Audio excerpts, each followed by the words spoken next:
Hey guys, SliceablePaper here, and we're going to take a look at the next batch of cards that was released for the Knights of the Frozen Throne card set. So we're going to jump right into them, no talking beforehand about anything. Corpse Taker. It's a 4 mana neutral epic. It's going to get Taunt if you have a Taunt minion, going to get Divine Shield if you have a Divine Shield minion in your deck. Same thing for Lifesteal and Wind Fury. Now this card is going to work really well in control decks, especially with a Paladin deck, because Paladins like to run Tyrion. They also like to run Wicker Flame. This is also going to fit in even like an Elemental Shaman if they're running Alakir, because it's going to get that Taunt, the Divine Shield, and the Wind Fury from Alakir. I also think this may actually fit into a warrior, like a taunt warrior deck. If for some reason they find themselves in need of an extra taunt, this card may actually help fit in like a 4-drop slot for a taunt warrior. I think this card is going to be an okay pick in Arena. I wouldn't pick it unless you've already drafted like taunts and divine shields beforehand. Otherwise, this is going to be an understated 4-drop. The next card is Bolvar Fireblood. It's the Paladin legendary that's going to be coming out with this set. It's a 5 mana legendary, going to get Divine Shield. After a friendly minion loses Divine Shield, gain +2 attack. It seems like, at least from this card, Paladins are going to be pushed to have Divine Shield in this card set. I think the only issue with this card is that it doesn't have Taunt, and since it's such low statted, at least at first, your opponent can basically ignore this card when you first play it. It's yet another Paladin snowball-y card. I think it's gonna need to trigger at least once for you to get value off of it. The nice thing is that it can get value off of itself. The other deal with this is that once you play it, like I said, the enemy can ignore it, and they can just kind of just plan around it.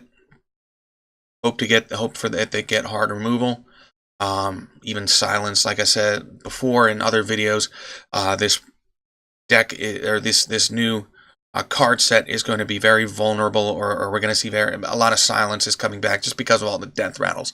So again, this card is going to be very vulnerable to silence, and after it gets silenced, what do you got? You got a 5 mana 1/7 sitting on the board, just taking up space. I think you'll draft this in Arena only if you've already drafted multiple Divine Shield cards. Otherwise, it's a card that, again, the enemy is just going to ignore. At best, if you have no other Divine Shield minions in your Arena deck, this is going to activate off of itself, so at best you can have a 5 mana 3/7, which are okay stats, but nothing to write home about. Again, it's a snowbally type card that the opponent can ignore. I don't know exactly how good this card is going to be until we see some of the decks that are going to be made for Paladin. Next, we're going to look at Light Sorrow. Again, it's a Paladin card based around Divine Shield. It's the new weapon that Paladins are getting. It's a 4 mana 1/4 weapon, which is basically Light's Justice, which is a 1 mana 1/4 weapon. This is going to be a very weak card. Again, that's going to rely on those Divine Shield minions to get value off of. I just don't think this is a very good card. True Silver is a much better 4-drop weapon to use than Light Sorrow, mainly because Light Sorrow takes a little while to get that effect going, and you can drop True Silver. It's going to be a 4 mana 4/2. You've got that 4 attack right out the gate, and can swing and heal yourself for just a little bit. I think this card is going to be worthless in Arena, mainly because you're just getting a 4 mana Light's Justice at that point. So the next card we're going to look at is Bone Mare. The 7 mana neutral, Battlecry, give a friendly minion +4/+4 and taunt. Essentially, you get 9 stats spread across 2 minions. Or you could view this as a 5/5 minion, and you cast Blessing of Kings. along with adding a taunt to the minion. So basically what you're doing is you're playing a decent 5-drop with a 4-drop plus an additional 1 mana for the taunt effect, so you're getting 10 mana worth of stuff for 7 mana played. I think this is going to be an interesting way for aggro decks to push for additional damage in the end game, or even if they're playing against other aggro decks, this is going to be a way for them to protect themselves. I think control decks might find a way to fit this in like a Highlander type deck that's running like a Kazakas or something else similar, very similar. I don't think this is going to be a high tier card in Constructed. It's going to be something you might consider putting in if you need like that extra 7-drop or something like that. I think this is going to be a very great card in Arena if you're ahead on board. For Paladins especially, it's very easy for them to get a board. They can push the button and play this card. So on turn 9, you push the button, you get a 5/5 with taunt, and then another 5/5 for 9 mana. I don't know how it's going to fit with any other class. Might fit with Rogue, who has a lot of low-cost minions, or Hunter, or even Warlock in Arena. I don't know any other classes that this could fit in very well with. But those classes it should work okay with. Abominable Bowman. 7 mana epic for hunters. Death Rattle, summon a random friendly beast that died this game. Best case scenario, you play your high main on turn 6. The high main dies. You play this on turn 7. This dies and brings back your high main. Interesting note is that even if the previous card was silenced, it's going to come back unsilenced unless it was buffed, in which case the card is going to have base stats. I think this is going to be a very solid arena card, especially if it hits on a dead beast, which is going to be highly likely for a hunter. You're going to be drafting beasts anyway. I think this is a solid card overall. The only weakness to this is since it is a random beast versus a specific beast, you're going to have to rely on that random effect. I don't know how good that's going to be. You might have to build a deck that has very few powerful beasts, or maybe only has 1 or 2 high-cost beasts to get that specific one back. Otherwise, you're just bringing back, whatever. I think to get value off of this card, you'll want to bring back at least a 3-drop beast, which, is not hard to do. So I think it's going to be a solid card. Next one we're going to take a look at is Fate Spinner. It's the new Druid Epic, 5 mana, 5/3. Blizzard has introduced a new mechanic with this card. It's a secret Death Rattle, which means you pick the Death Rattle, but your opponent is not going to know what it is. In this case, your secret Death Rattle is going to be a choice. You can choose between 3 damage to all minions, or give all minions +2/+2. I think that, even with it being a secret, your opponent will likely be able to divine exactly which Death Rattle you picked based upon the board state and what kind of Druid deck you're playing. If you're playing like a token-based Druid deck, you'll probably or most likely pick the +2/+2, or if you have like a better board than they do, you'll probably pick the +2/+2. If you're playing against an aggro deck and you're a control-y Druid, you're likely going to pick the 3 mana to all minions choice versus the +2/+2, because God forbid you buff your opponent's minions. This is going to provide an interesting kind of way for you to bluff out your opponent, especially if you have similar board states. They're going to be wondering exactly which Death Rattle you picked. But all in all, I think it's going to be a very easy way for them to decide. It's going to be very easy for them to see exactly what you picked as far as the Death Rattle. In Arena, I think this is going to be a decent 5-drop. I don't think it's going to be game breaking. But at the same time, again, you're going to have that opportunity to bluff out your opponent or to kind of play to the situation based upon the board state. So like I said, solid card. Not great, not terrible. This next card is actually one of my favorites. I love the card art on this. I just love the way it looks.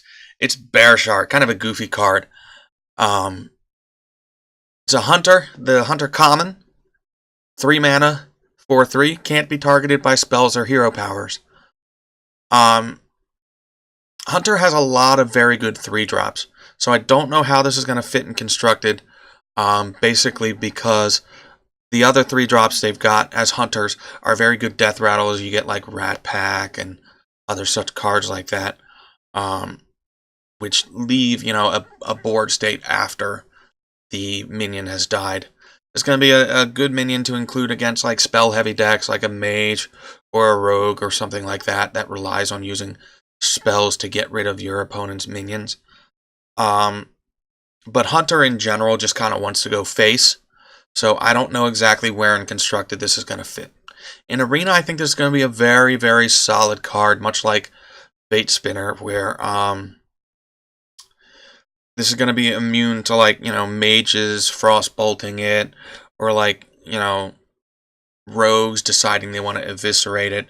It's a very aggressive card. The only beef I have with this card is since it is a 4/3, it kind of, the other 2-drops kind of trade up to it, like those 3/2 2-drops trade up to it. This trades well with the 3/4 3-drops, but I don't know exactly what kind of value you're going to be able to get off this. You might want to play it when you're ahead on board. Try to push for that extra kind of face damage in an aggro-y type Hunter deck.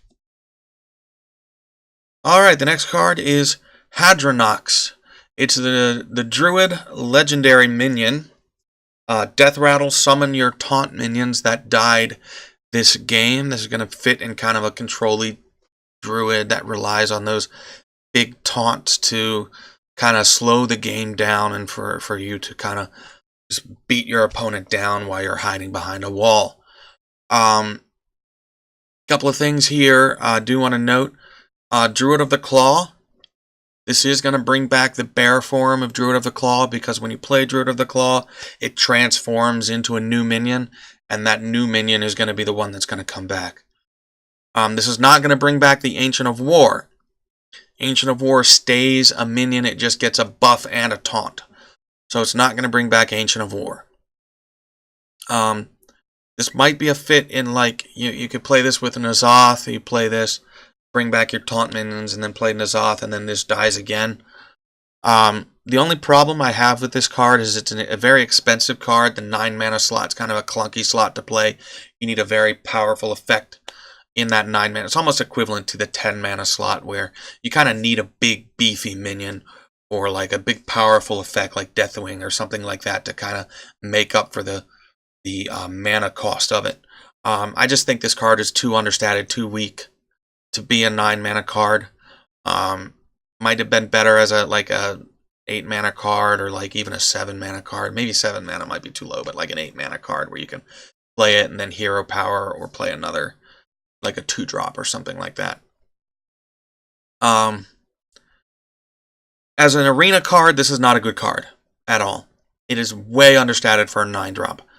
I think that any other legendary would be preferable to pick over this. Any other big legendary would be preferable to pick over this. Just because it's so understated. It's a 3/7 for 9 mana. And it's not even a taunt. It's just a death rattle.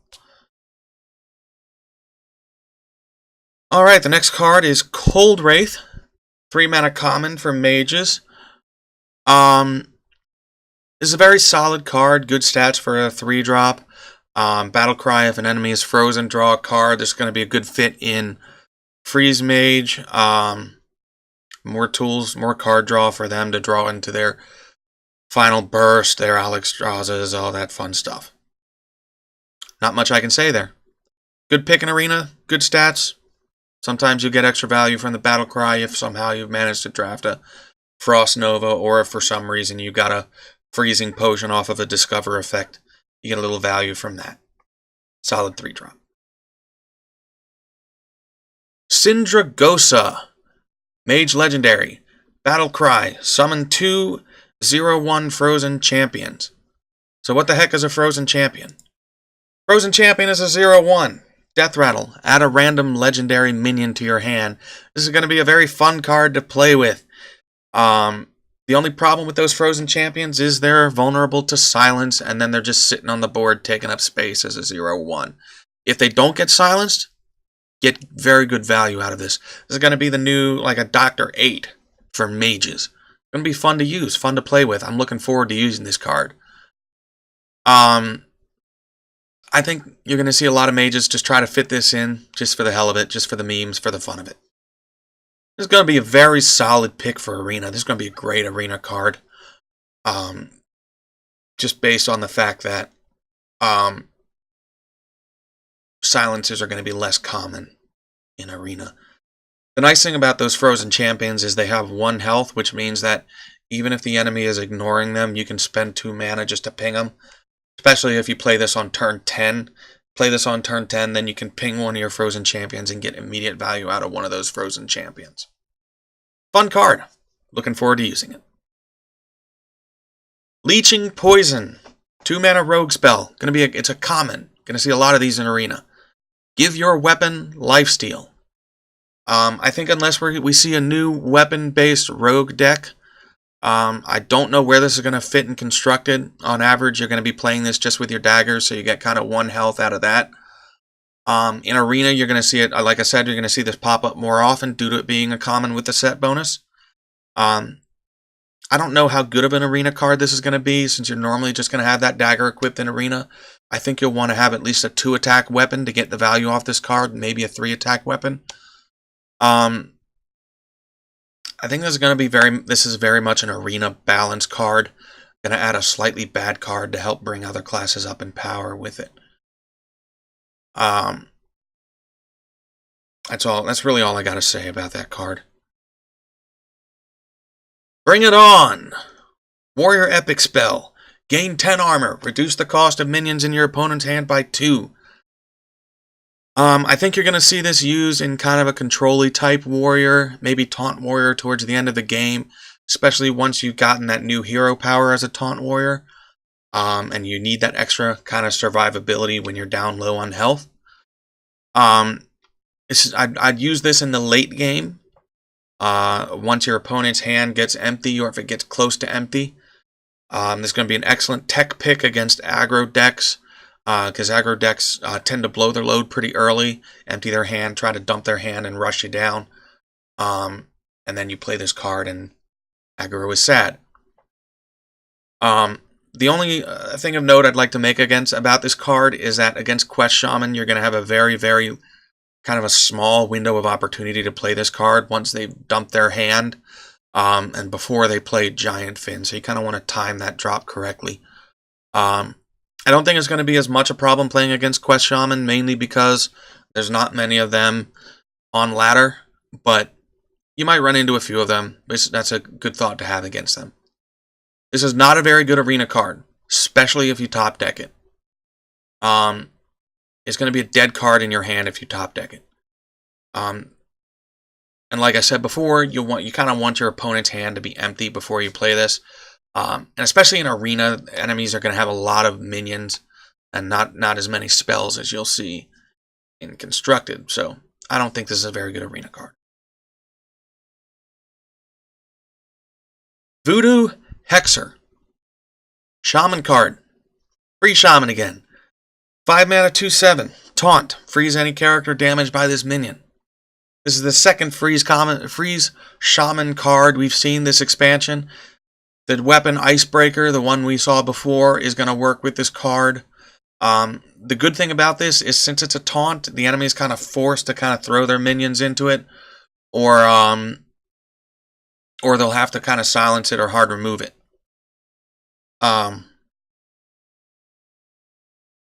It's weak to silence, like a lot of cards this expansion. And like I said, we're probably going to see silence pop up a lot, especially if a lot of these new cards are played. This is going to be a very decent pick in Arena. Taunt, again, helping push this card into slightly above average territory. And it's got decent stats for a 5-drop, so I think we'll see this card played. Ghastly Conjurer. 4 mana, 2/6. Mage Rare. Add a mirror image spell to your hand. This is going to help out Quest Mages.